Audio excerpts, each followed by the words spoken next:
Some people say to me like, oh, you're 30 and you're still, really close with your parents. And I was like, they are my best friends. I'd prefer to hang out with them than most of my friends. There was a big project that I walked away from last year, and it'd been hard after COVID. It was like an $80,000 project. The piece that I did for The Rock that I just delivered, I didn't have much time at all. And I made a huge mistake on it. I had to repaint from the neck down. It wasn't like, I'm going to do this now. It evolved. I worked on my craft. I worked on myself, worked on personal growth through travel, broken relationships, abusive relationships. If you've got your energy lowered because you're around people, whether it be friends, whether it be family, that are negative influences on you, that stops you being able to attract the opportunities in business, the opportunities in life, the perfect partners, all that stuff. People spend their whole lifetime working on their craft. Most artists are only recognized when they're dead. So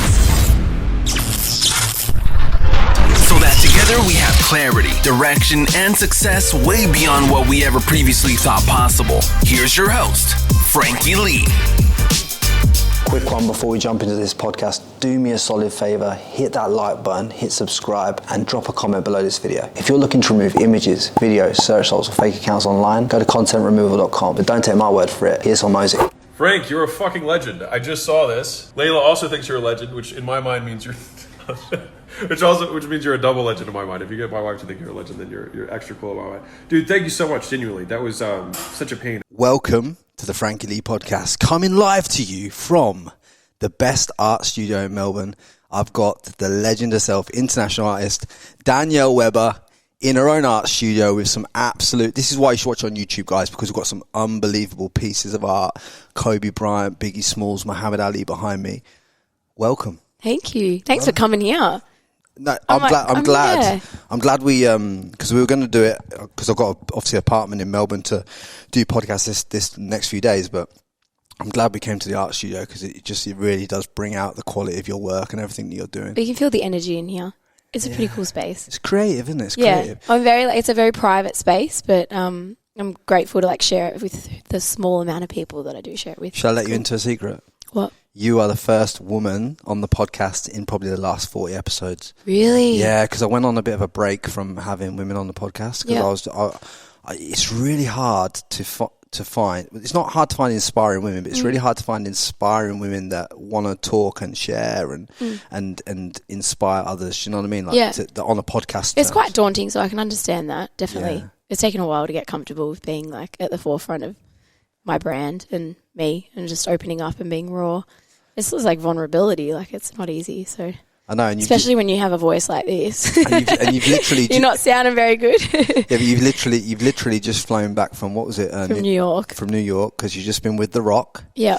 Because you just delivered this latest piece to him. Yes. Unbelievable! Congratulations. Thank you. Obviously, how are you feeling about that? Look, it's been such a whirlwind of a few weeks, so I feel like I've learnt now to approach the highs and the lows. I definitely had the high and a little bit of a low coming home.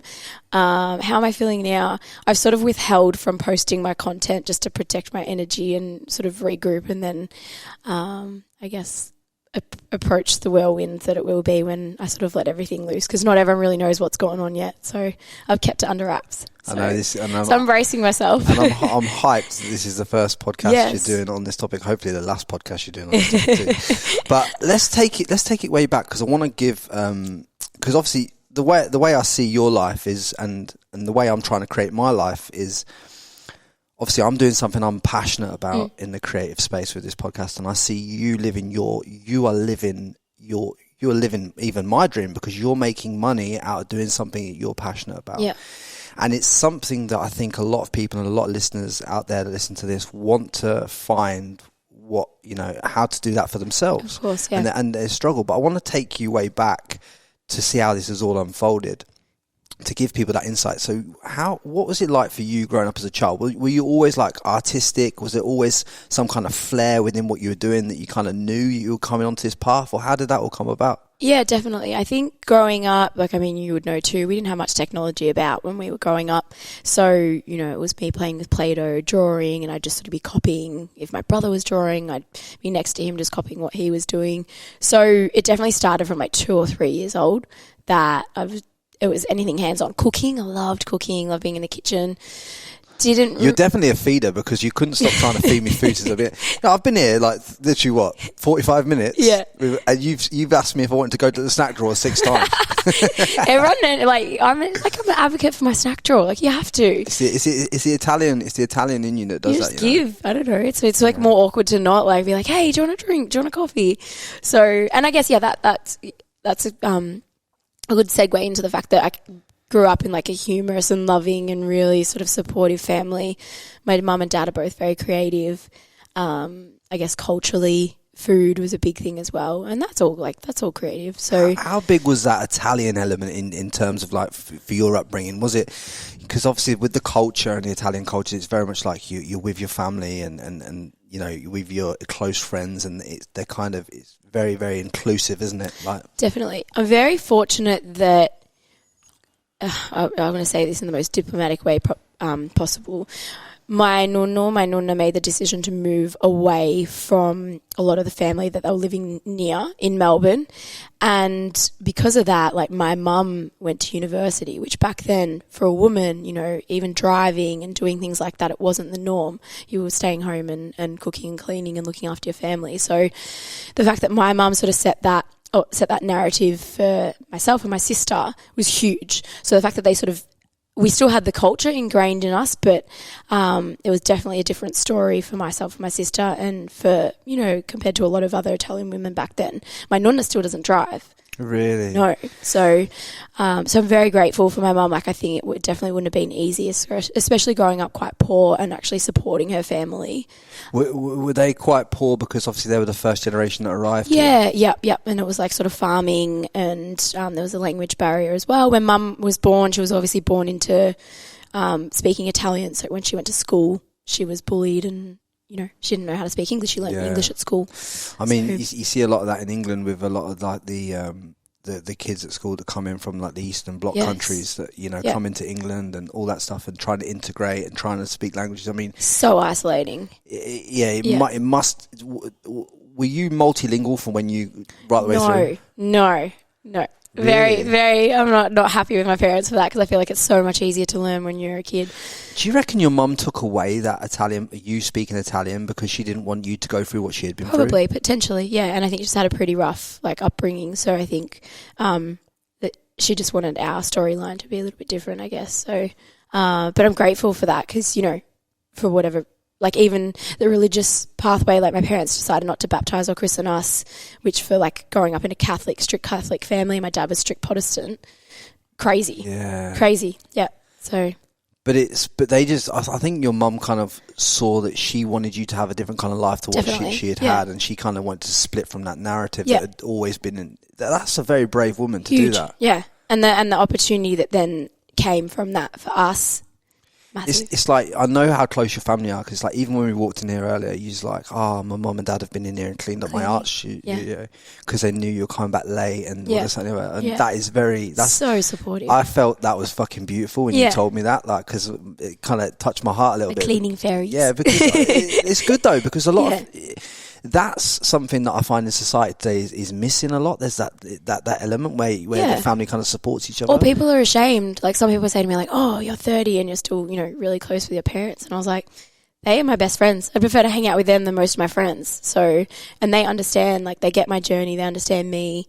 They're there through the highs and the lows. So I guess that's the first element that you've had that maybe not everyone gets. And I think from what you just said there, you've had the support from day dot to facilitate whatever your dream was. Is that correct? Of course. Like, I would not have any of this. Everyone knows that being a creative is not the easiest pathway to take.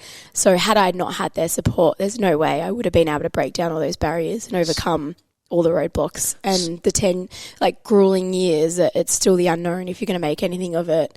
You know, I'm so fortunate I had a roof over my head and I still have the support from them. So, whereas a lot of people don't have that, and I get that. And because it is such a roller coaster, if those other life factors aren't working for you, it makes it really hard to freely create and actually produce your best work. So it's all because you're always worried about like generating money 100%. Or this that, and the other. And I suppose as a creative, you have to go the 5 to 10 years, like what I'm enduring, where you don't make $1, but where you're putting everything into 100%, it. Yeah. You know, before it pays you back. I say that to other artists who, like, I'm going to use this term, it's very Australian, but other artists who are like, oh, how do you do so much? And I feel like I'm not doing enough. And I say, like, I'm kissed on the dick. Like I literally say that because I get that because I have so much support.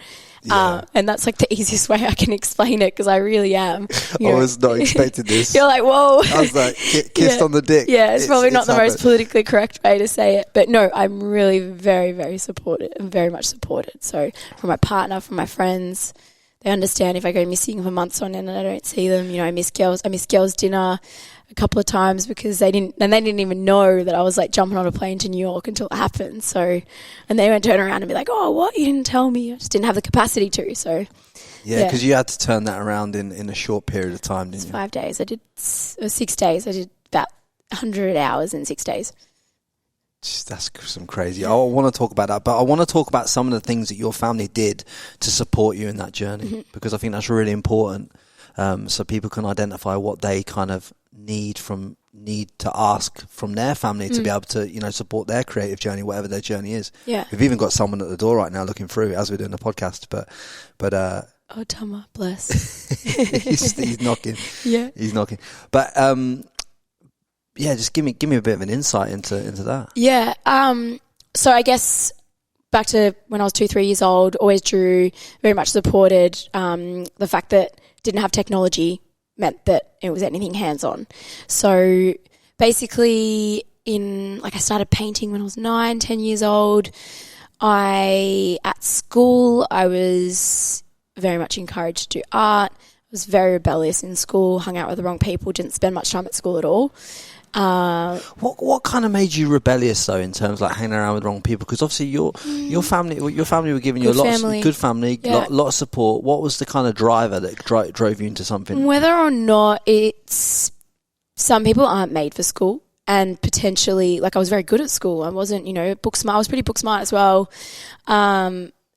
Maybe I wasn't quite getting what I needed creatively. Like, I wasn't fueling that fire. I'm not quite sure. I've never been able to really pinpoint what made me go down that path. I was around drugs and alcohol at quite a young age. What kind of drugs were you around? I was smoking a lot of weed at like 14, 15 years old. People doing like speed and pills around me. I never did that at that age. I'm pretty lucky that I was never really wasn't much of a follower. So I made my decisions early. I have dabbled, but I haven't touched a drug in nearly 8 years now. So I made that decision back then. So no weed, nothing. Has your art got better since you came away from drugs? Like, more clarity and more consistency. Because sometimes I know some artists use like mushrooms and stuff to go into and get creative. Do you know what I mean? So like you can and obviously that's not I don't see that as a drug. I see it's a plant medicine. But, of course. But it's kind of like, is that something you dabble with to get creative? I feel like I don't want to open that can of worms because I know a lot of artists that perhaps think that they can only be in their best flow state when they are using or they are, on mushrooms and things like that. So each to their own, but I like to be able to create in like my most pure self and not rely on any other substances, if that makes sense. Yeah. So even I don't drink and paint either. Because that's a rule that I have. Because I suppose then that the essence of even this Kobe, that has come from your purest self when you've painted that. And same with Biggie, same with Muhammad Ali. Is that kind of what you're saying? Of course, like whether I'm battling, mentally at that point in time, like I think it all is an extension of like your being at that point in time. Whereas if I feel like I'm influenced by drugs or alcohol, I just don't think that's reality for me. I think it takes you away from that reality. So, but everyone's different. You see, no judgment for anyone who does do that. No, when you've obviously gone through that 14, 15, 16-year-old stage, when you left school, did you go straight into art? So my mum got sick when I was like 16. I think that was a bit of a kick in the ass to realise I'm like, okay, maybe I need to clean myself up and stop hanging. She had cancer. She's all good now. She's been fine. She's been in remission for a long time now. But I think at that age, and even though I was hanging around with the wrong people, I never strayed too far from my roots. Like, family was always there. I didn't shut them out. And then I had a friend who actually made me pick up a paintbrush again, I was probably about 17 at that point. And when I went to leave school, Mum and Dad are like, what are you going to do? I'm like, I'm going to do health sciences, because I actually did pretty well with like our enter score, I think, or ATAR, whatever they call it now. I got like nearly 90, and I was like, oh, I do have a brain. Maybe I should use it. That nearly tripped me up because I did so well. I was like, oh, maybe I should do like health sciences. Because now you're getting caught in the score system. Exactly. So I was like, oh, if I did, maybe I should, if I've done well, maybe I should use my brain and do something that's like worthy. At that point, I'd been told, you're not going to make a living out of an artist. My school was very academically driven. The fact that I was doing like sport and rec and a lot of sport outside of school too was a bit like, not like frowned upon, but it wasn't the norm. I was definitely sort of pushing those boundaries at that age as well. What would you say to that artistic young woman or young man out there that perhaps doesn't have the backing but's getting told there's no money in this, and people are trying to tell them to go down the more sensible path right now, and they're at that point right now where they're at this literal crossroads? What would your advice be to them? At that age, it's very hard. It's very, very hard, because if you don't have that support too, because a lot of parents, what we've got to realise are saying, get the safe job, go do law, go do medicine, go do something that's going to pay the bills. You don't know. There's the unknown that's like, lingering around from being a creator. But I would just say to them, deep down what you like, maybe not what's destined for you, but what's going to fuel your fire. So if you know that, then you just need to push forward and overcome all of those, people who are saying, no, you can't do it. But at that age, that's very, very hard. And perhaps you do need to explore other options to realise that you're not happy. And I know a lot of people who they've tried this, they've tried that, and then they've always, sort of circled back to what they know is going to fulfil them. The safety element is something that baffles me, and I want a lot of you that listen to get what I'm about to drop right now. It's simply this, right? If you think there's safety in letting other people pick your destiny, then you are mistaken by a massive amount. The biggest piece of safety I'd say that you can have in life, and I don't know whether you agree, is like back yourself. 100%. Because at the end of the day, you know what you can do at all times. 100%. I've been through many times in my life where I've been doubted. Yeah. Whether it be as a boxing trainer, whether it be as a podcaster, whether it's been you you got doubted no end of times, right? I think it's only normal to still doubt yourself as well. Like, I don't know, I definitely the self-doubt has become less and less apparent, but I think at all parts of my journey there's still some sort of element of doubt which still fuels you as well. So perhaps if there is that doubt, like, use it as fire, like use it as your fuel. But what you did from an early day is you took action on what you wanted to do, and then just let it roll. And you didn't try and. I don't think you tried to force it into what it is now. I think you've literally it's evolved. It's evolved, and you are where you are, and exactly. you'll be in 10 years' time. God knows, you might have an art gallery in New York for all that me and you know right now, because that's how an artist creates. You can't plan that shit, can you? Yeah. But was there any type of like, did you like have a vision board? Did you have goals, or what did you do to did you have any of that in place? So I probably missed a pivotal part in that story, that my parents were like, you're going to study art. And I was like, I'm not going to study art. So they pushed me to study art. I didn't like studying art, but had I not, I probably wouldn't. I would have stopped painting, and it wouldn't be a part of my life at all. So I did a double degree in health sciences and arts. Right. So, how did it feel though at that time when you didn't want to do it? Did you kind of feel like they were just like pushing you into it? Yeah, there was some sort of resentment. I think not resentment, but I was just a bit like, oh, am I doing this? It's going to be a waste of my time. You feel like, at that age, you're like, oh, I'm getting older, and you don't realise that, like, time, like, what is time, honestly? You get, like, even when people are like, oh, it's too late to start something, they're 40, I'm like, it's early. Time's another thing that's it's a construct. Yeah. It's a construct. People construct. It's been constructed by humans. Time, because time never used to exist any more than money used to exist. No, exactly. So it's all created. It's all about it's about what you make it. Yeah. This is why, like, when you look at brands like KFC, Colonel Sanders, he started that when he was like 75 or something. Yeah. You're like, hot dog. it's like my G. Yeah, I know. Like, what's going on? Like, do you know what I'm saying? Yeah. But so yeah, the patience, like, it's not as if I was like, oh my God, I rush and set these goals and I want to do this. I think not as if I was like, oh, I'm getting older, and you don't realise it, like, time, like, what is time, honestly? You get, like, even when people are like, oh, it's too late to start something, they're 40, I'm like, it's early. Time I took my time to do my course. It was 5 years. I built up my business. As you said, it wasn't like I'm going to do this now. It evolved. I worked on my craft. I worked on myself, worked on personal growth through travel, through experiencing different cultures, broken relationships, abusive relationships, toxic relationships. And that, like, it's been a 12-year journey. So where I am now from when I first started uni, it's been 12 years. Obviously, like, all parts of your life that come to you are parts that are meant to show you something about yourself, something you're going to improve. What part of yourself do you believe from your childhood attracted abusive relationships into your life? I definitely had a temper. There was like some sort of real anger. I'm not sure. I definitely don't have that about me now. It's like, poof, it's gone. And probably just the menace in me that always wanted something like exciting and fun and adventurous. And to be honest with you, like, my partner is the complete opposite of that now. He's like the most beautiful soul, and we both have a really loving and nurturing relationship. So classic example that you can turn that around from, like, what you put out is what you attract. I've had to do a lot of work, but yeah, definitely had a temper and just the decisions. When you say abusive, do you mean was it mentally abusive or physically abusive, or like emotional, all of the above, really, from a young age? Yeah. And what was that to you? Like, just trying to shut down your creativity and trying to make you feel less than you were as a woman? I wasn't creative in those periods, really, at all. And do you feel that was because of being kept down by this negative energy?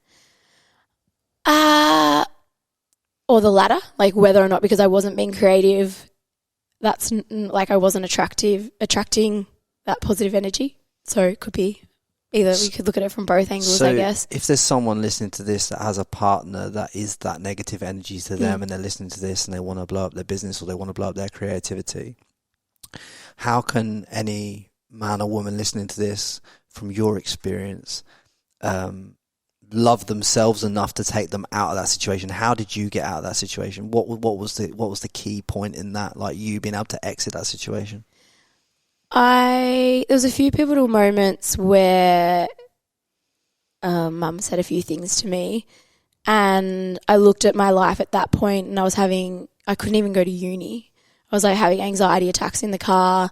I was saying to Mum, like, I can't finish my degree, and I had this moment where I was in my car and I was like I couldn't breathe. It was in the middle of an anxiety attack. I missed my classes for the day.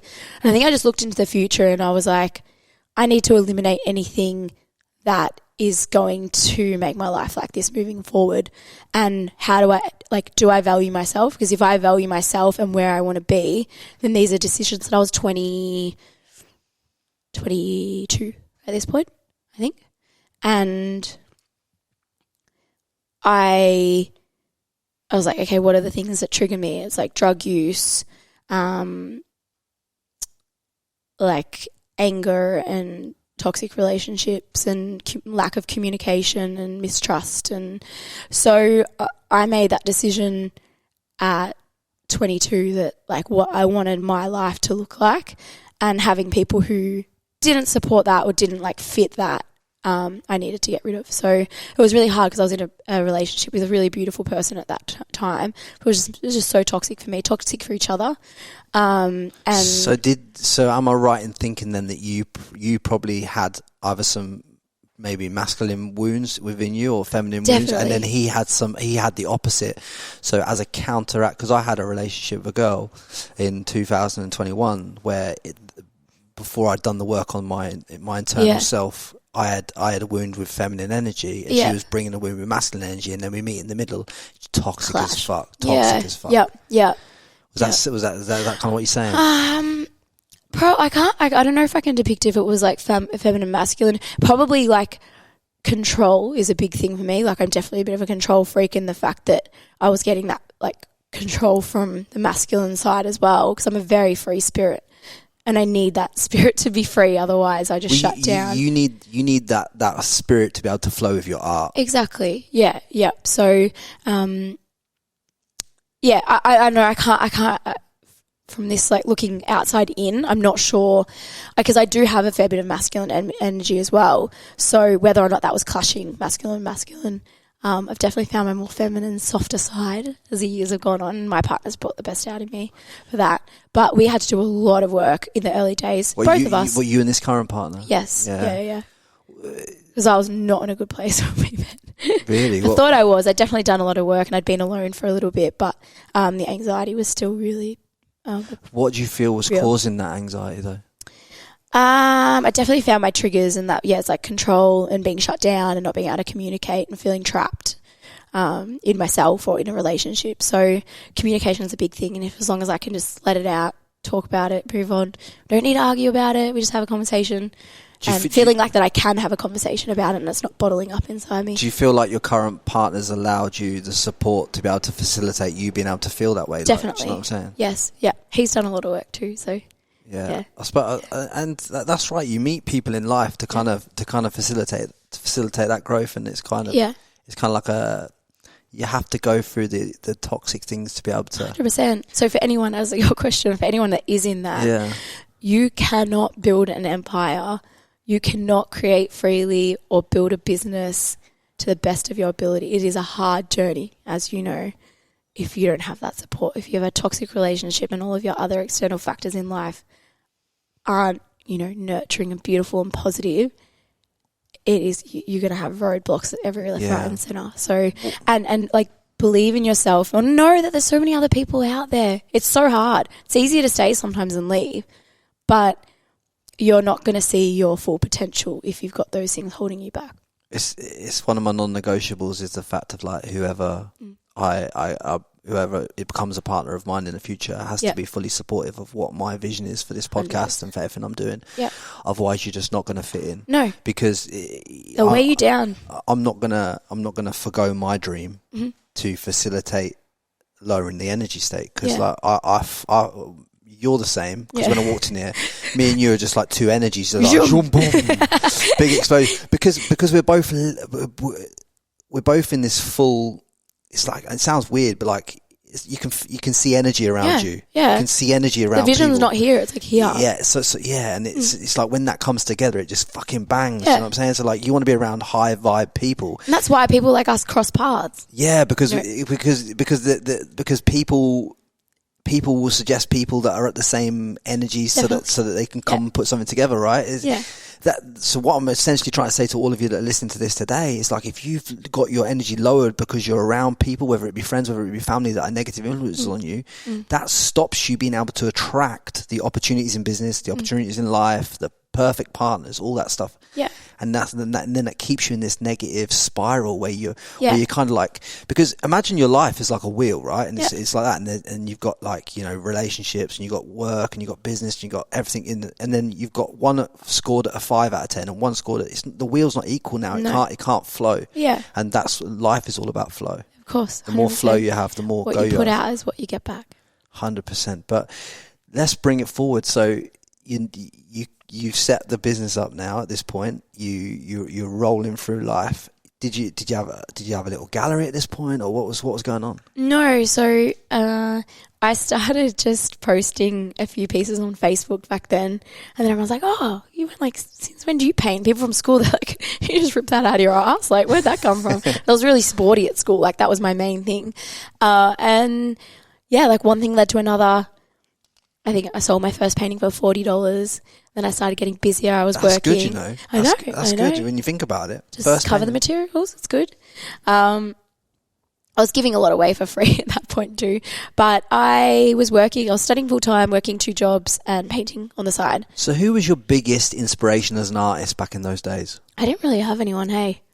You didn't even look at, like, a Banksy or someone like that and get any inspiration? Not really. I kind of just had a bit of tunnel vision. I was just, like, trying to get better because I knew that I was creative, but I'm definitely not as imaginative and as creative as a lot of other artists. So I was just like, okay, well, I either just work at my skill and, like, become the best that I possibly can at that skill, or I try and push something that perhaps is not going to happen yet. It might not happen for another 10 years. So I'm just sort of working with what I've got.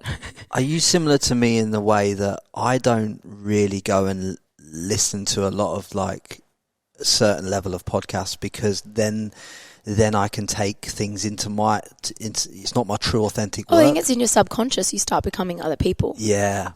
Or you become what you think you need to. Yeah, whereas you work on your craft, you know. Podcasting and art is a craft. It's very individual. It is, definitely. And you can't... you can't fake that. Yeah, it's like when I walk in here and I see the pieces like this Kobe Bryant here, I see every essence of your being in that painting. Right? And when people come and listen to this podcast, even the podcast that we're doing right now, I want them to feel the energy and feel feel the love that goes into creating this content. I want them to feel that. Yeah. And I don't think other podcasts do that. Well, it's passion. Yeah, and not just doing it to tick a box. And that painting says everything about how you've developed yourself to be able to do something like that. I mean, how many hours does that painting there take you to create? I've been chipping away at that one, probably like maybe 40 or 50 so far. Yeah, you see... It's not finished, actually, a disclaimer. you see 40, 50 hours. I don't see that. I see the fact that you started really creating that when you were like 6 or 7 I see 30 years. Yeah. Do you know what I mean? That's what people say when they're like, oh, we're paying this for this. I'm like, no, you're paying for a lifetime to get to that. So, and that's what a lot of people don't understand is like when you're on about going and working in something that you're passionate about, whether that be commercial real estate or business, whatever it might be to you, whatever lights you up, whatever you want to do, it's like there's a long journey, and that first part of the journey, I would say 3 to 5 years, you have to be willing to do it without getting paid a fucking cent. I'd say 5 years, yeah. Definitely. And that's so. I've only what's your in advice? The last 2 or 3 years made a very good income. Yeah. From my art. So what's your? And that's 10 years. So you're advising a young man or woman wanting to go out and pursue this. What truly lights them up? Even someone like me. What's your advice then? Patience. Yeah. Patience. Yeah, I think everything in our generation has become so quick and accessible, and we snap our fingers, and we've got the internet, we've got this, we've got the newest technology, we've got the newest clothes. But for anything great, I think you just need so much patience. We can't, I speak to people like, oh, I've been doing this for 2 years and I haven't seen anything. I'm like, mate, what are you talking about? People spend their whole lifetime working on their craft, and most artists are only recognized when they're dead, you know? So I said, I think if you don't have patience, which if you're truly passionate about it, that patience won't even be a question, because you're in it for the long haul. There's no other intentions there. People who talk about money first up, or, you know, question like, oh, but like, I'm not making anything from that. I think it's like, if you start it for the money, you're in it for the wrong reasons. For anyone who mentions money for me, I'm like, I don't know about you, but as an artist, you don't like, oh, I'm going to make them lots of money, so I'm going to start being an artist. Like, you start it because you love it and you want to live and breathe it, and it becomes your purpose, and every part of an obsession. It becomes an obsession. I believe that money follows your attention to the craft. Your attention to the craft, not attention. Your attention to the craft. Yeah. Like just dedication. Just work on that. I mean, every bit of finesse in all these pieces of art behind us. Every piece of finesse, you've learned that over like, you've made mistakes, you've had to repaint over stuff, you've had times when fucking someone's come in and distract you, you've had times when you've had an argument with your boyfriend, you've come in, you've tried to get your creative flow, and it's not come for you. No one sees all that shit that you go through. Or even just the piece that I did for The Rock, that I just delivered, I didn't have much time at all, and I made a huge mistake on it. I had to repaint from the neck down after I'd already painted it, and I had 5 days to do it. So how did you make a mistake? Just whether it was fatigue, pressure. What was the mistake? I had made his torso and his body too short, so he looks like a little robot man. Which for someone of that physique is so important to get that right. How do you when you're making them bigger than they are life size, how do you go getting the proportion right? I'm thankful that I had technology to help me out on that one. I worked with my iPad and rejigged it, and I guess moved limbs and moved body stance and work with that. because he wanted his energy to be felt through his stance and the power. So I had a projector that would sort of help me with that. But I was like I would basically like projected his body and then projected a different arm and then another arm. But I'd be able, if I had more time, I would have gridded it up and done it like that. Yeah. But then I was like reworking it just with paint. How did you meet him in the first place, The Rock? He saw me on Instagram about 8 years ago. I did a painting to say thank you. So he just randomly shared a piece of your art that I did of him. Yeah. Oh, so you painted a picture of him in the early days, yeah, and then he for a client, for another client, and when you tagged him, he saw it and he shared it, and then you became friends. Yeah. That just goes to show you, if you use social media to pursue your passion, eventually someone is going to see. And if you're yourself, true to yourself. Yeah. Because I did ask him that when I first met him. I just said, I was like, why me? I'm like, I'm not the best artist. I'm not, It's just like, because you were just always smiling. It's like the energy. Excuse my voice, guys. but this is what I was saying to you before. It's like people feel it, don't they? They do feel it. I do. I've started to notice it in everything I'm doing. 100%. And I said, and he joked with me when I saw him last week. I was like, that's probably my biggest fear, is to someone to say that like I've changed. We hadn't seen each other in 7 years. He's like, oh, you've changed so much, Dee. But he was joking. He's like, same. Yeah. Fucking great, isn't it? Yeah. Who else have you painted for? Like the top celebs. I gifted a piece to Steve Aoki. I saw that on Instagram actually. The bored ape.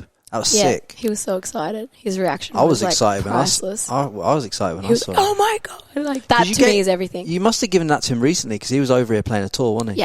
Yeah. A couple of months ago. Yeah. And then chewing gum white because like I've got it attached to my teeth. Can you see it? Is it green chewy or is it white? No, it's white. It's white. No. You're all good. I don't have like grills. YouTube won't mind.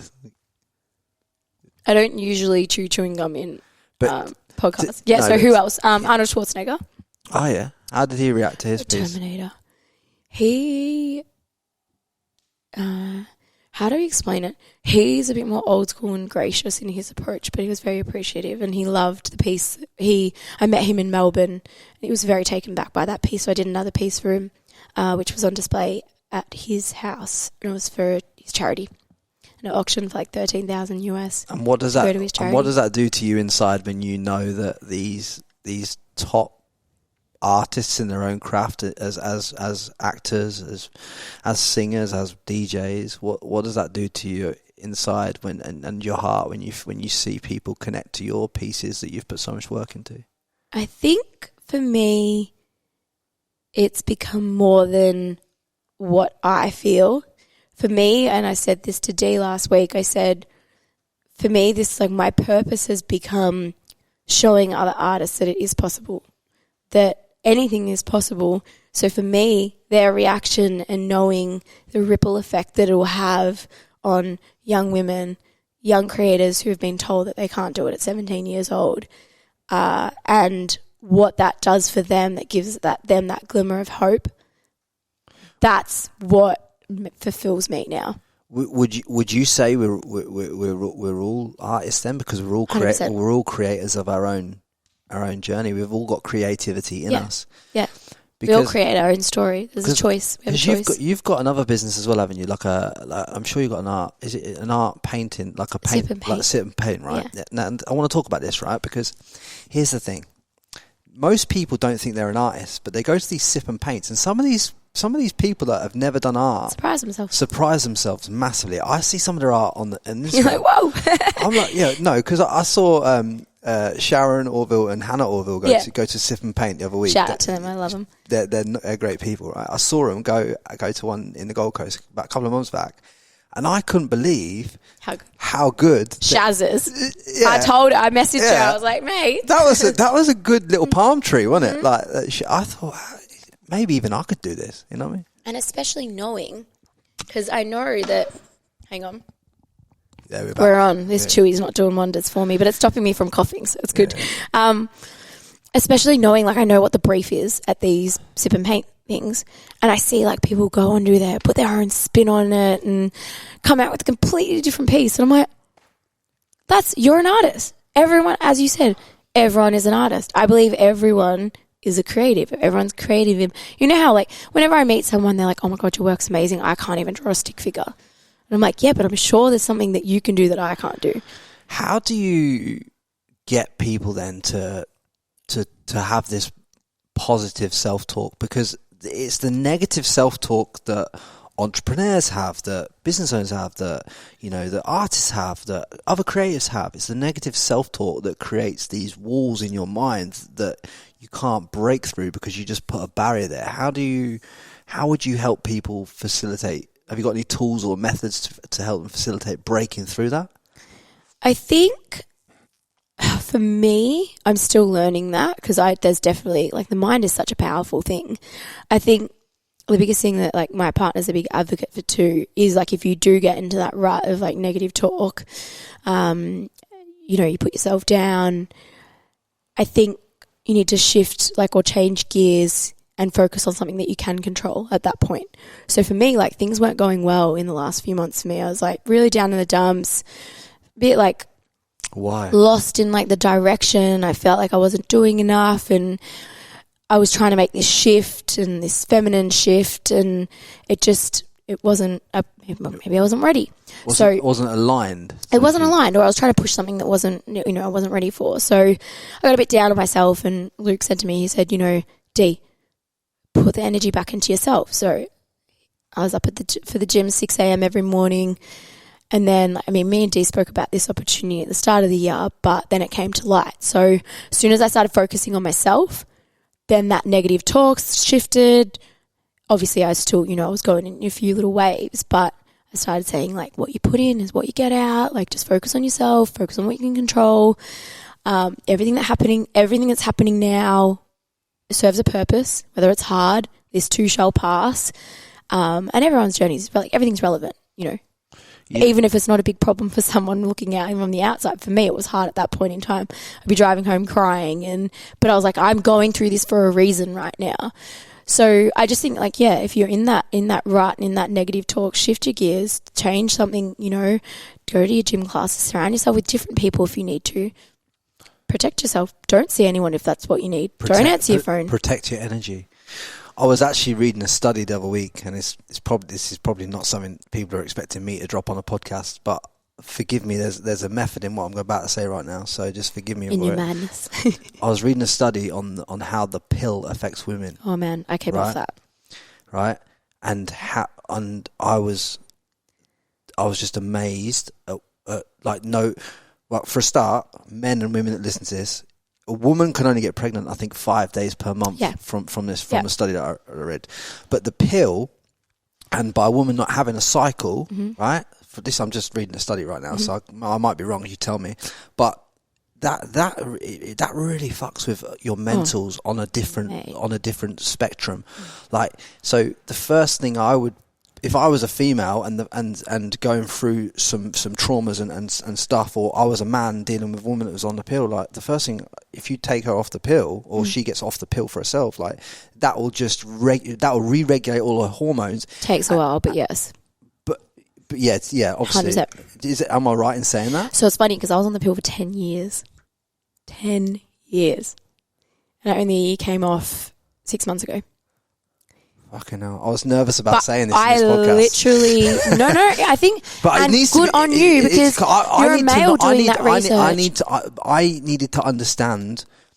Basically, after I read the research, I decided that I wouldn't probably be comfortable dating a woman on the pill because of the repercussions. Yeah, I dated women and I thought, these are nice, beautiful women. Like, why are they fucking crazy at the most obnoxious things? And I think it's to do with that.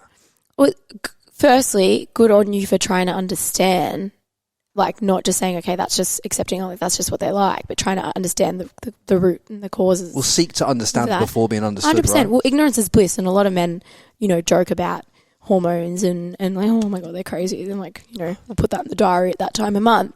Hormones are real, and, like, I'm sorry, but they're fucking nuts. Like when you're going through that and even if you come off the pill, you're still going to experience those waves and those hormones. And I say, like, I'm not going to, but when I came off, it only just occurred to me, you ovulate for a week, you feel like shit the week before your period, you feel like shit on your period, you get 1 good week. Think about that. On a natural cycle. On a natural cycle, you feel great for 1 week. So we spend, however, I'm not great at maths. What's that, 1 week to 2 weeks a year? This is great because for any male listening to be able to understand this on a psychological level, I'm learning right now. And like we're working women now. You're not just dealing with that at home. Like you're dealing with work. You're dealing with the pressures. You're dealing with, you know, family, relationships. You know, or like you got your big. I've got the biggest event on the red carpet, and you look like you're pregnant because you're bloated because you get you're due for your period. You know what I mean? Like there's so many factors and we deal with it. That's fine. But the fact that like a lot of men won't even try, and I've never spoken about this before, but not a lot of men won't even try to understand it. And I don't know, the only time that I think Luke was taking like testosterone or he was taking some sort of tablets and he was on a bit of a roller coaster, and I was like, that's exactly what we feel like every month. Yeah, so that's like a test booster. I don't know. When a man boosts his test, it down regulates his balls, and then obviously because his balls are down regulated. I like the way you say balls. Balls. Do you know what I mean? Like when a man's down regulated there in his natural, but he's now got elevated heights of testosterone from a synthetic. Yeah. From what I've seen in boxing, men feel like they're flying up until the point when they have to go through a pre-cycle therapy. Yeah. Otherwise, they go estrogenic. Yeah. And then they've got all other kinds of problems too. And then how do you feel after a fight? Yeah. Yeah, well, that's it. Like you get the ups and downs of a natural fighting cycle. Plus, if you've been gearing up, which some lads do, and some lads do in real life. I mean, like how many world gym show ponies do we all know? Do you know what I mean? Exactly. Like, and they're all juiced to fuck. And that's how women feel monthly. It's mental, but I just wanted to understand it because if you can understand the psychology of what they go through, you can speak to them better. Do you know what I mean? You can understand them more. But you can't. How can you understand a woman better unless you know what the fuck they're going through? 100%. Yeah. And you can't just ask them. You have to go and facilitate that study yourself. You can't because fucking. Yeah. Do you know what I mean? Like, and I'm not even like I'm not much of a girly girl. Like I'm pretty chill. But there's been times where like Luke will joke about something in bed and I just start crying and he's like, "Are you alright?" I'm like, "I don't know." And I don't cry much at all. That's hormones. It's funny. Like I laugh it off because I'm like, I think it's hilarious. But I guarantee you, any man listens to this, once you understand the cycle of on what part of the cycle your woman is in, then it allows you to better communicate with her when she's in that better cycle, which then allows you more freedom in your business and your life. That's why I'm talking about it, because when you understand it, you can set yourself up to win. As a 100%. Man, you cannot set yourself up to win with a woman if you don't know what the fuck she's going through. 100%. And that's why I studied it. And if he's not on like board with that, I'll just be giving him a heads up, be like, "Oh, it's a week before the period," like, and he knows. And we'll have a little joke about it. And he might poke the bear a little bit if he wants to, but at least he knows. And there's a communication's there, and you're not like butting heads. You're working as a team. So he knows. So you are setting yourself up for all other. He knows what days to stay longer in the gym because it's like 100%. It's like 3-hour sessions. I'm like, where? Nah, he's pretty good. But yeah, it's so true because everyone's like, "Oh, how is this relevant to business?" It comes back to like if your ducks aren't in a row in things that you can control, how are you going to approach things that you can't control? Yeah, people would have no idea of the certain things that I study to make my life easier. Yeah. You have to be willing to study things that you never think would be applicable to business. I guarantee you, knowing that about the pill and knowing that about women's cycles and stuff, it allows me to operate in business different, because even when I'm having a meeting with a woman, or say an influencer's had a nude released online, it's like even that you can see certain things in the conversations of what part of the month they potentially be on. Well, you approach things with empathy. Yeah, because you don't know what part. Like, exactly. Do you know what I'm saying? Yeah. Like, instead of being like, "Oh, it changes the fucking game as a man." And it's like it's hard. I've never spoken to this about a woman before, and I've never spoken about this on the podcast before. Yeah. But I just thought it was applicable. Kudos to you, and I think a lot of females who are listening will really appreciate that, and maybe even get their partners to listen, because it's just that flick of a mind switch, you know, instead of being like, oh, this time of month again. Oh, how can we change it? How can we, you know, my female colleagues, maybe she was a cow today for a reason. I'm not going to condemn her and not talk to her for a week, because I'm just going to be like, okay, maybe she's just having a day, move on. Did you know, right, that women are more attracted to toxic men when they're on the pill? Really? Yeah, proven in the study. Yeah. Shit. I'll have to dig it out, but basically they're attracted when a woman's on the pill, she's more attracted to more female features in guys, so some more demasculated men, and then she finds herself unhappy in that situation. Yeah, interesting. So I didn't know that. That's a really interesting fact. It's just like, so some of the toxic men or toxic relationships you had in the past may have been while you were on the pill, and that's what attracted you to that man. Yeah, who knows? It's just crazy. Yeah, but there was a relation in that to business, guys. Is what I'm saying. There is. I hope you get where I was going with that. But, respect. I really like that. But yeah, no, we had to chuck it in there. So the next part I wanted to touch upon is, like, obviously you going into Web3 and obviously going into NFTs and the crypto space, and how that's evolved with your art, and how you've plugged those two together. Yeah. Look, I started investing in crypto about 5 years ago, and as in just buying the coins, or not knowing what I was doing. It was great fun. What were you buying back then? Cardano back then. Yeah, and you kept it all. Sorry, I'm about to choke. Excuse me. She's forgive her, because she's been in New York. She's been partying with The Rock, you know. This is an example. Here's where she does the mic thing again, where I have to tell her off. She's back. She's back. This is an example of that your body does need sleep. Yeah. I've been going on like 2 hours a night for the last 2 weeks. So. Can I tell you something, right? I got you on the podcast today, and I got another big one as well. And I was so hyped for him. I slept 2 hours last night. Because I get so excited. Because I get hyped, man. And also when I have a flight the next day, I'm like, can't go to sleep properly because I might miss it. I know about you. Yeah, 100%. I get hyped. But back to the Cardano. So you bought Cardano back in, 2017? Yeah, 2018, 2017. Yeah, that was my main holding. And I've obviously bought a bit of Bitcoin. Did you keep it all, or did you sell to take some profit and find out from the ATO that wasn't a good idea? Isn't that everyone's narrative at the moment? Yeah. No, I did take some profits from Cardano. Yeah, no. Because I bought it at like 11 cents, got up to $4 at one point. And you took profit of $4?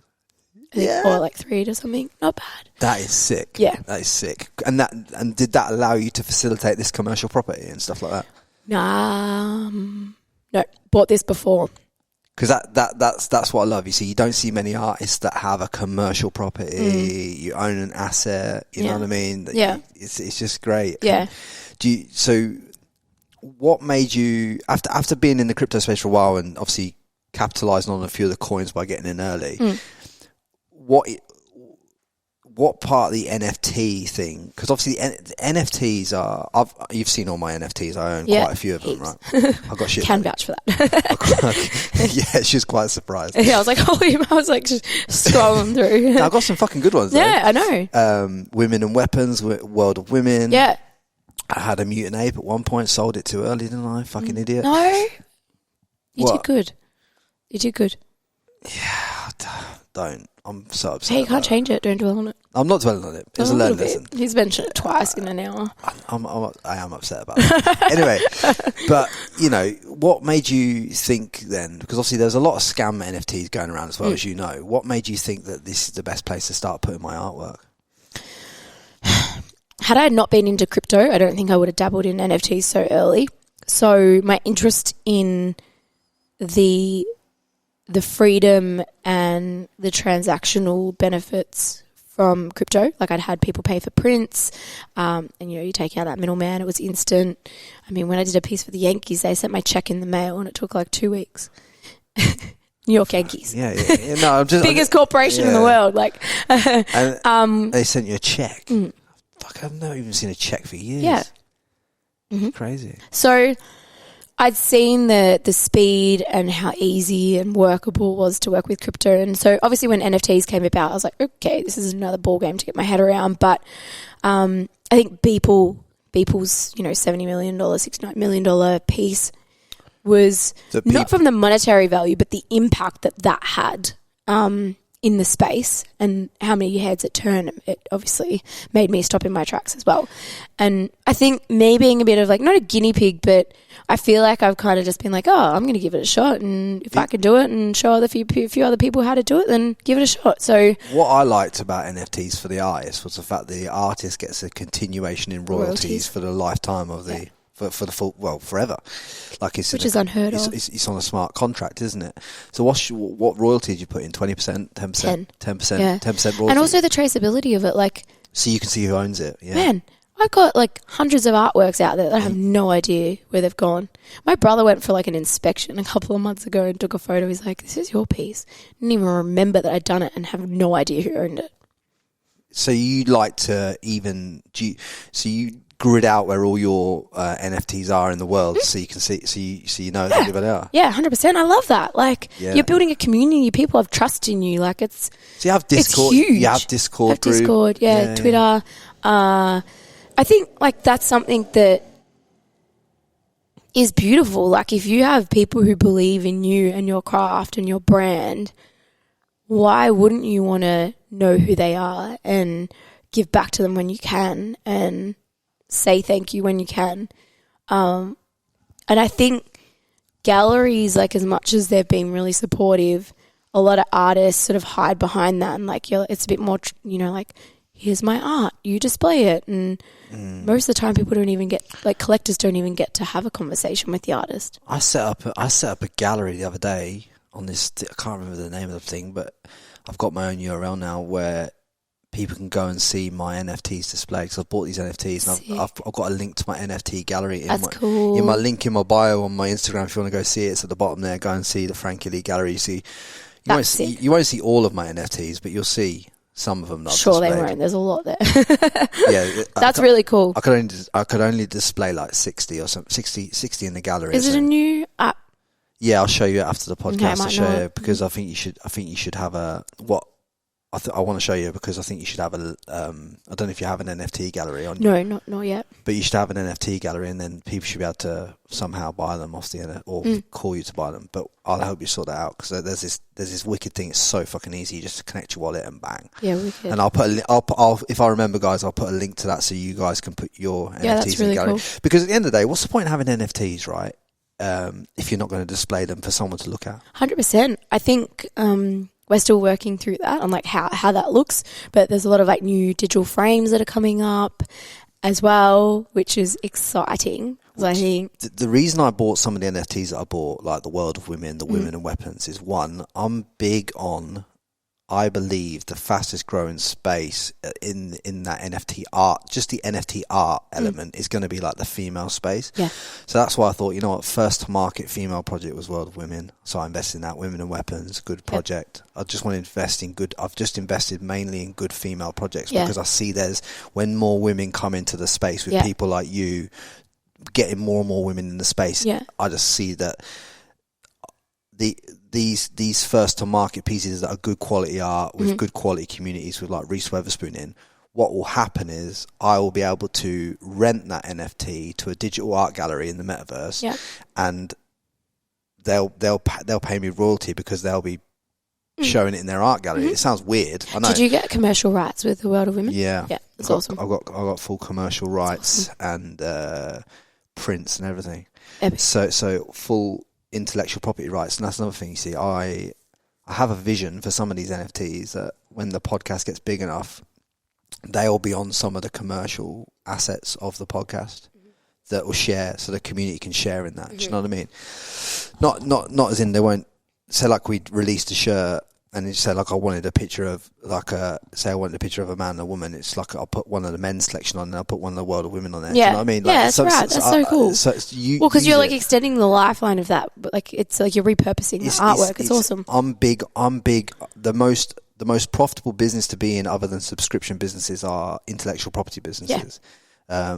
And obviously you are in the intellectual property business. You're in the art world. You're doing what you're passionate about, but you are in the intellectual property business. Yeah. That's what you're in. Yeah.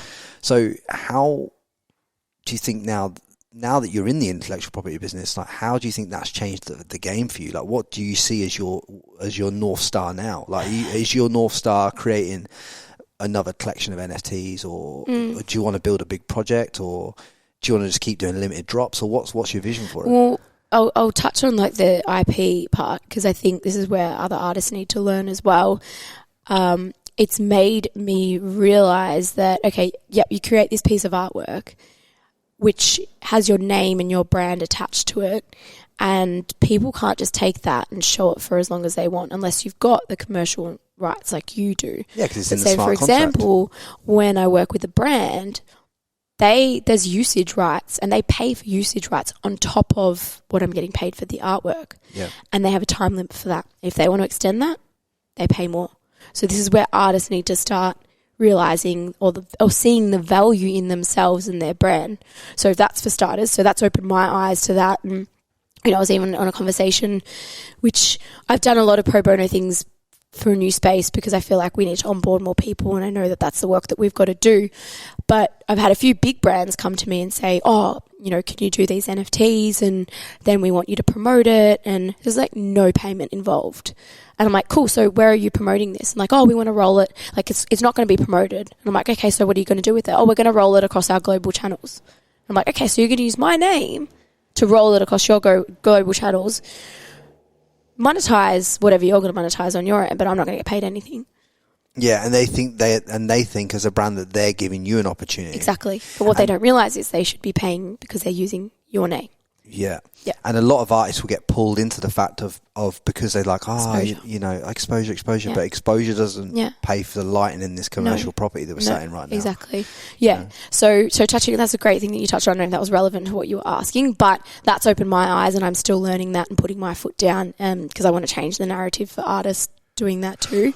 So there's a middle ground here of what you're saying. There's like, I believe that some people monetize too soon. Mm-hmm. Right, you with the reps that you've done in your life are at the age where monetization is a completely viable option and completely the right thing to do in your essence. I've had many opportunities to monetize this podcast for sizable lumps of cash. Yeah. To go exclusive on certain platforms that I won't mention on here and other stuff like this. And the reason I don't do it is because the longer you can delay the ask, the better it is on the back end anyway. Yeah. And it's just not the right play, for me as a creator at 2.5-3 year point. And I think you have to find in whatever you're doing, whatever business you're in, that the right time to monetize. Yes. But it's not always the right time. It's not always the right time to start day one. And I know some people in business are not going to understand what I just said there, but like the longer, it's more valuable the longer you can delay the decision. Definitely. You know what I mean? Just keep kicking that can down the road until it gets to a point where you've got something big enough to be worthy to monetize in the right thing. Yeah. And it's about knowing what to say no to too. Exactly. Yes. I mean, let me ask you this, how many opportunities where you could have bagged some serious money have you said no to through your career? Lots. Countless. And if you were just to roughly total up how much you'd... Hundreds of thousands of dollars. Right. I'm in the same And I'm not boat. sitting here rolling in it now. No, but there's been things dangled and it doesn't align with me or my vision, or I've been underappreciated, so my dignity... And this comes back to what you said before. It's about, as a man and as a woman, you have to know your self-worth. Yeah. And when you know your self-worth, you don't have to fuck with things that you don't fuck with yourself. And you can say no. Yeah. Because the most powerful word is no. Yeah. And if you don't do that, you are slowly killing that passion within. And because there was big project that I walked away from last year, and it'd been hard after COVID. It was like an $80,000 project, and that particular client didn't treat me or my team with respect. It was very poor behaviour, and I walked away. Yeah, I feel you, because... And my friends were like, oh my God, as if you... And I'm like, nah, will not do it. I'm like, got nothing in my business account right now, but that $80,000 there, like, compared to the passion that it would have, like, killed for me to go and gift my craft to someone who didn't appreciate or value me for the long term, would not have been worth it. Because every time you do that, you sell a piece of your soul, and when you sell a piece of your soul, you're removing yourself further and further away from your North Star, which is what lights you up. Yeah, which one thing I'll say there is your gut instinct is a great thing. Yeah, and if you feel that little thing in your stomach that flips upside down and does a little backflip, listen to it. Yeah, it's so true, because you always in your heart of hearts know what is true for you. Yeah, exactly. And if it's not a fuck yes, it's a no. And it's not an easy thing to say no. I've had to call friends and say, hey, I didn't like your approach. I'm not doing this for you. Give me an example of, don't have to name anybody, but give me an example of an approach you don't like. I'll give you a black and white. We've got the most famous and one of the most respected men in the world, sorry to use The Rock again, who asked me to do this piece for him, and his approach was so gracious. For someone who anyone would drop their shit for him, came to me and said, D, I love and respect your talent. Only do this if you can. Only if you have the capacity to. I would love for you to do it, but if you can't, that's okay. Like, I know how much time, I know you work your ass off. You're such a hard worker. I know how much you're going to put into this, so just let me know what your bandwidth is, and if you can do it, amazing. If not, it is what it is. I got someone who I've known for a while who came to me and said, this is what you're going to do for me. This is how it's going to go. You're going to post this. You're going to do this. There was no asking. There was no can you or do you want to. It was telling me what I was going to do. And then telling you what price you're going to do it for as well. No, there was no payment. No payment. And is this someone who you considered a friend? Yes. Yeah. So had it not been a friend, I wouldn't have approached the situation. But because I had somewhat respect for them, when I had the capacity to, I was not in a good mental frame of mind, so I didn't deal with it at that time. I waited until I got my head right, got on the phone, I had a conversation and said, I won't be doing this for you. I said, this is not how I work. This doesn't align with me. And I just want to give you the heads up, because if you approach business like this, you're not going to get far at all. But what a powerful lesson for that man or woman to have. Man. I think if I was a man, I wouldn't have been spoken to like that. And that's another thing. Well, that's what Alessandra, she works with me. She's like, I learned so much from you and how you approach things. You're like, you're always kind. Like, you're never rude. She's like, I learn so much from how you deal with things. And I think that's huge for her as another female to learn that. But she said to me when we finished in that situation, she said, if you're a guy, you wouldn't have been spoken to like that. And I approached it graciously too. I said, look, I know that you didn't mean anything bad from it. I know there was no hard feelings there. I'm like, but this is how I felt. And I think that's a key thing to take from when you're approaching any situations in relationships, in family things. You don't approach it, you did this, you did this, you did this. This is what happened. This is how I felt. I know that you didn't potentially mean to make me feel like this, but this is how it was received on my end. Yeah, I love that. And I'm thinking on how many times, in life, things are perhaps maybe said in business by men, and it all comes down to that.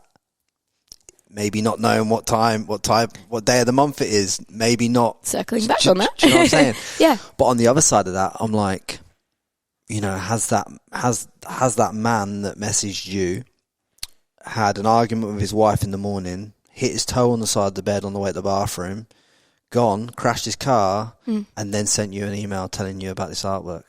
Do you know what I'm saying? Yeah. So I have a bit of a not saying it's right. No. Just like the way I look at things now in life is I always try and think, oh, fuck, right, okay, what's this person going through? Yeah. Because that's not congruent to how I know that person. Potentially. No. And I think that's why it's so important to not act with extreme emotion. So at that time that it happened, I could have gotten on the phone and been like, like this is how I feel. But I sat on it for a week and a half. And and sure enough, like he was sleep deprived and very excited and, wanted to get his message across. So that, that's... I think the one thing men struggle with, and it's because of the kind of content that's going online at the minute, is the difference between an alpha male and an obnoxious male, right? And what I mean by that is a true alpha male in the true essence is a gentleman. Yeah. In the way he approaches life. Yes. In the way he conducts himself. Not obnoxious.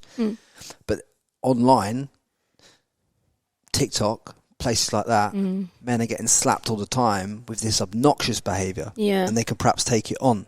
But the best business is done by gentlemen. 100%. The best money is made by gentlemen. Yeah. The best entrepreneurs I know that are worth hundreds of millions of dollars that I speak to are gentlemen. Yeah. Right? And the way that they conduct themselves is accordingly. And it's just that's the essence where there's a little bit lost in translation from the male point of view. Yeah. But again, I want to say this: it's not just their fault. No. It's as we've gone through society and as society's evolving and these social platforms are evolving, men are going through a fucking difficult time right now because they're getting slapped all over the shop saying they're misogynists and this, that, and the other, right? Yeah. Well, things are taken and like changed and and it's not even misogyny. No. Like in a lot of cases, it's like, what's your opinion on this? Like the Andrew Tates on the way that social media, because I think Andrew Tate even in his own right has been taken completely out of context as well in a lot of areas. What's your opinion on all that? Because like, to be honest with you, I didn't even look into like what he was saying, or I heard about it. I think that the media, whenever I see something like that, I honestly just take it with a grain of salt, and I make my own opinions. I don't listen to a 7. You don't listen to I don't the listen to a narrative. 7-second snippet and make a judgment on that person, because I'm sure I've said things in 7 seconds that people could think I'm an absolute prick. I like that. Yeah. I like what you've just dropped there. Then that's exactly what I'd expect from someone like yourself doing what you're doing. It's like you're not forming a judgment on someone on something from a piece of content that's 7 seconds long. But even if I perhaps don't vibe with someone or I don't like their character, I will still find something that I see of value in them. You hear people saying, "Oh, I hate this person or I hate that person." I said, "Oh, but look what they've done that's good. Take that from it. You don't have to love every part of them. I'm sure everyone doesn't love every part of me. I do everyone's head in." But like shift that mindset, like it's, not everyone's perfect. So well, when you carry a judgment to someone else in your life, that is a reflection of how you feel internally. Or your limitations. But it definitely shows you something about yourself. 100%. So whatever judgment you have, I don't like this type of person. I don't like this. Okay, that's a real good thing then, because what that allows you to do is it allows you to look at that and see what part of yourself from that situation you don't like about yourself. It's triggered.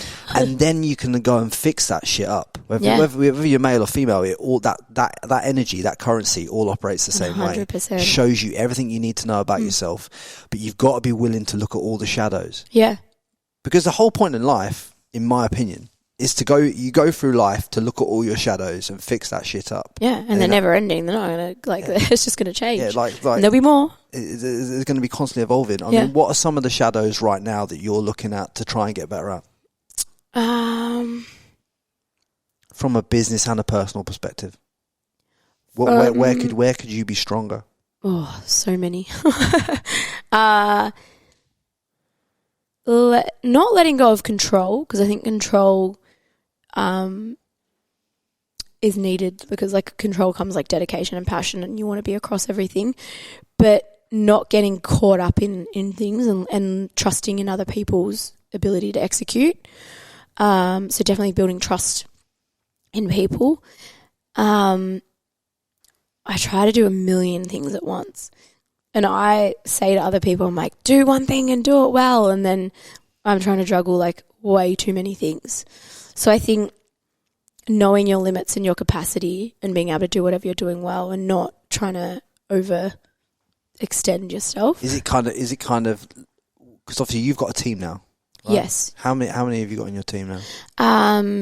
Like permanent, day-to-day 2, like 3, including, and my dad, so 4, sorry. So other than your dad, they're all females? Yep, 2 females. Do you find that dynamic, being women working together, works better? Love it. Yeah.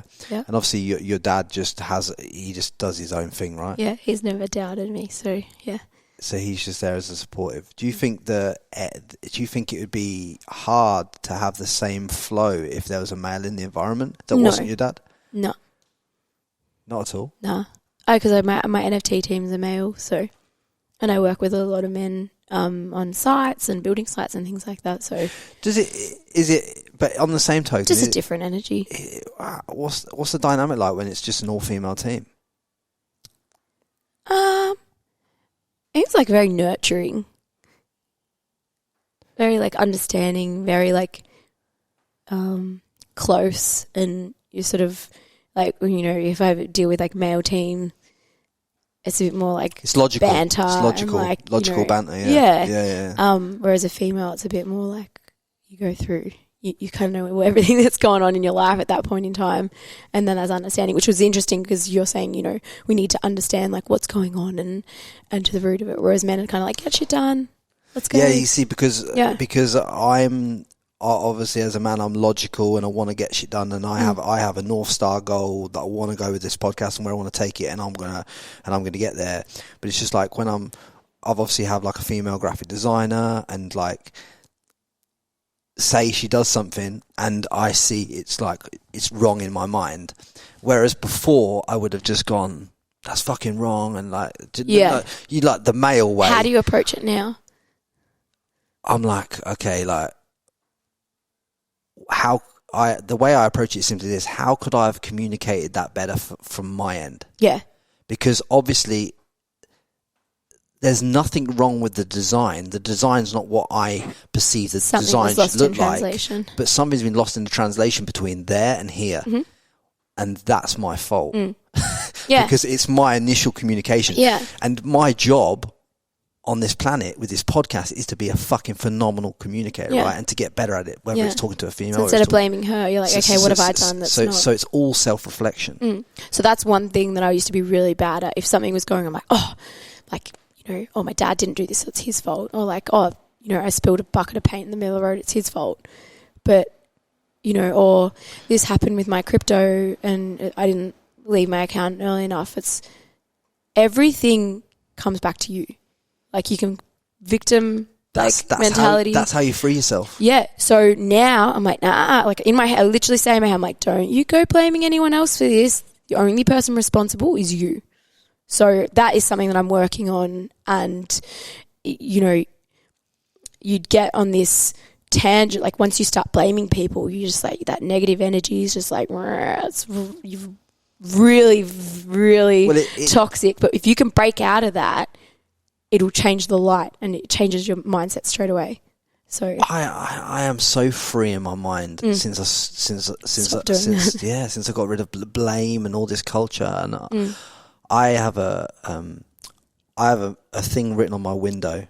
I have an apartment, very high up apartment in the Gold Coast, looks over the hinterland, and on the window I wrote this: all of life comes to me with ease, joy and glory. Say that again. All of life comes to me with ease, joy and glory. Yeah, that's beautiful. And when I say it in the morning to myself, When I say all of life comes to me with ease, joy and glory, it fucking does. Nothing has to be hard. No. You choose to make things. You choose hard. Yeah. Hard is a choice, and hard is a mindset. And you don't. There's a lot of people out there that talk into this fucking hard this, hard that, and this, that. And just think for yourself, man. Like, does everything really fucking need to be this hard? I remember reading a post from an entrepreneur called Alex Becker talking about growing his business, right? And he was saying that the premise of the post was, he was saying how he grew his business and when he had just literally focused on his passion and what could make money and put it together and just focused on that one thing and removed all the other distractions. He said it was amazing how easy it was to grow his business. Well, isn't that funny, isn't it? We're told it has to be fucking hard. Yeah. It doesn't have to be hard. Everything you're doing, I just see when I come in here, when I walk in here, it's like, even when you walked out of the car earlier, I see a woman in complete flow state. Yeah. You're completely flowing. You're flow, blah, blah, blah, blah, blah. But it's just like your paintings, you're here, you're there, you're New York, you're there. And it might seem like chaos in your life, but when I see the purpose that you do it with from the outside, it's all flow. Yeah, definitely. Yeah. And I thought it was a beautiful thing that you get to do this and showcase the pieces.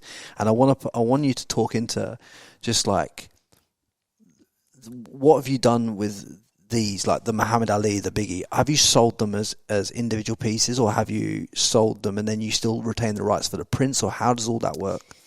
So it's a little bit harder because they're obviously they're celebrities. So I don't actually know where, like, our copyright laws are really different in Australia, but I do sell them as prints, and it's like considered fan art, I guess. So that's actually a mural, that one, at a gym, and I turn it into a print. Is that gym in Melbourne? That one called Training Day. There's another gym that has some wicked murals on as well in so yeah, I'll have to Crew. Yeah, Crew. Yeah. Did you paint that? Yeah. Sick. Because that's got Mike Tyson on the wall, isn't it? Yeah, Mike Tyson and Kylie Jenner. That was me. Did you do that? Yeah. That's sick. That's the gym I've seen. Yeah, I didn't know you'd done that. I did not have a fucking clue. That's sick. How sick's that? Yeah. Did you do the Rock at World Gym in the Gold Coast? No. I think it was that Maddie? Matt, I think maybe. There's not. Is there many of you at that skill level in art that can do that kind of stuff? Yeah, there's heaps. Really? Yeah. So how have you grown your following by such a large amount compared to other artists? I think storytelling through painting people that people can relate to and recognise. So when you say storytelling, you're showing the art as it's coming from its white canvas right the way through its painting. Yeah, and we're celebrating people's stories and people's lives that have made an impact for, years and years, like, and will for many years to come. I've seen, I know I think I'm looking at a picture of Mother Teresa. I think I'm looking at Amy Winehouse. We've got Biggie Smalls, we've got Kobe, we've got obviously the Rock and Muhammad Ali, and who else we got here? Is that Angelina Jolie behind me? Is there a commonality between all these people? Are these all people that you've found inspiration within yourself? So the Luminary collection, I basically wanted to highlight people who have faced adversity and abuse and have still gone on, as you said, like, I think life's hard, but like, if you look at what some of these people have gone through and gone on to achieve, that's what I wanted to highlight in that collection. And that's connected to your childhood and everything that you've gone through, right? Yeah. Yeah, I see that. So there was 11 pieces. I wanted it to be culturally inclusive, and basically everyone who looks at the collection could connect to at least one person. And then I used animation to extend that story as well and tell that story. And I think, for like people, as we talk about limitations, people are like, oh, why would you include Angelina Jolie? I'm like, she's like the biggest silent achiever. I know how much she's done for, orphanages, displaced children. When you war-torn countries, it's insane. When you've painted this one of Kobe, you painted this after his death, yeah? Yeah. So I'm hazarding a guess that you were going through some form of pain yourself when you painted that. So what's really funny is this client actually has another original. Shout out to Reza. He has a Lionel Messi piece, and he asked me to do this just after he passed away. And I had another one that I have completed since he's passed away, and it took me forever. I just struggled. I just didn't feel like I've had people ask me to do murals, and I've said no. I don't know. I still couldn't. I can't believe like what happened. You know, it's just. And I think it's a good reminder. Like, no matter who you are, anything can happen. Life can be cut short really quickly. So I really struggled to do that other piece. Turned out to be a really beautiful piece. It's actually in the UK. Lloyd, one of my collectors, has it. But more than 18 months it's taken me to sort of start this. Is that then a reflection of how you felt? Yeah, definitely. I didn't want to rush it. So what were you battling? Oh, I just had this roadblock. I'm just like, I just don't know how I can paint him. What was the roadblock? I think, I don't know. You do know. You do. Well, generally, there's time between, like, you know, someone's death and then you're sort of celebrating, but like, is it too soon to celebrate and like honor these people on canvas and monetize as well? As like, it's, you know what I mean? Like, there's that. There's that you're thinking about heaps of things that run through your mind. The ethical definitely. part, yeah. Olivia Newton-John, for example, I painted her before she passed away, and I said to my family, I was like, I don't think she's got much longer. That's fucking hell. And no one really knew that she was at the end of her journey. It's amazing how art carries so much feeling, and you know, even when I walked in here earlier and I saw that piece, I was taken by it. Do you remember when I walked in? I was like, oh my god, Dad. Yeah, because there's something very. He gave me full freedom as well. Like, just do whatever you feel. Yeah, and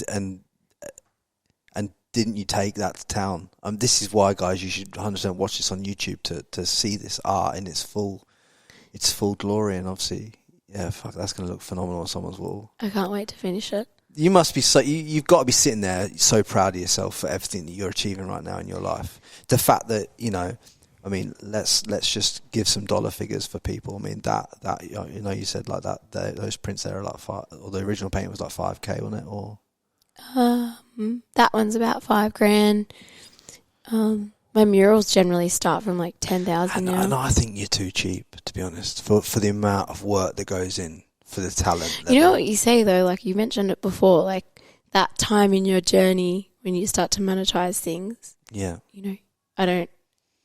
But you are, because I've sort of like have worked my way up there. I haven't just gone, you know, and I'm comfortable with that. I know, but you've worked long enough and hard enough to value yourself at more than 5,000 for the amount of time that you've put into that. Because I know how much time's gone into that. Yeah, that's all I'm saying. Generally, yeah. But I do see the power in the fact. I do see the power in the fact of, like, you as a woman have gone through your life. You've learned the art of painting and how to take your thoughts and make them into a reality on a canvas. And now you have the ability to not only sell pieces for $5,000, which is phenomenal, because like you only have to sell one piece a week to make a very great living here. Of course. And then you have the NFTs, and you're employing other women, and you're empowering other women in the space, and like there's a whole dynamic of things that are happening within this this one art gallery. There's so much more than just selling a painting for $5,000. Yeah, like it's fucking phenomenal. I just think, as we say, like it'll come, it'll follow. You don't focus on that at that point in time. Obviously, I need to pay the bills and pay my employees and stuff.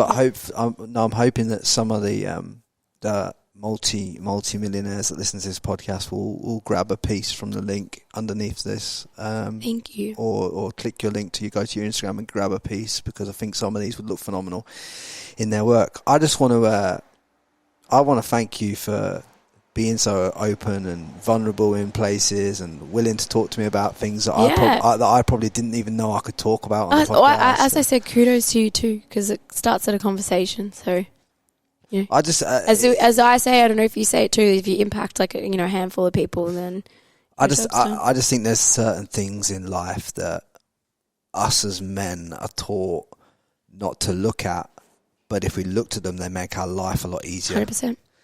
And you can work as a team with each other, not against each other. Well, there's a lot of people listening to this that have girlfriends that and the guys don't know. They just don't, not through their own fault. They just don't know. Yeah. Because we're not taught that stuff. I think if we can raise a little bit of awareness to it, it'll just make I want to make their lives easier, so they can just close that gap a bit, so they can go make more money, so they can go and have a better life. Yeah. And that piece right there, understanding that psychology and how that works, and just change the game. And the flow state that you talk about too. She loves moving that mic. No, I'm sorry. But yeah, no, I just want to say I appreciate you. If there was one piece of advice, if you had to check out the world tomorrow, obviously I know, and you weren't leaving your art, you weren't leaving anything else in the world, but you just had to leave a piece of golden pearl of wisdom that you've learned from your years on the planet so far, what would that piece of advice be for everyone to allow them more freedom and everything else in their life? I have it tattooed down my leg. Without discipline, there's no freedom.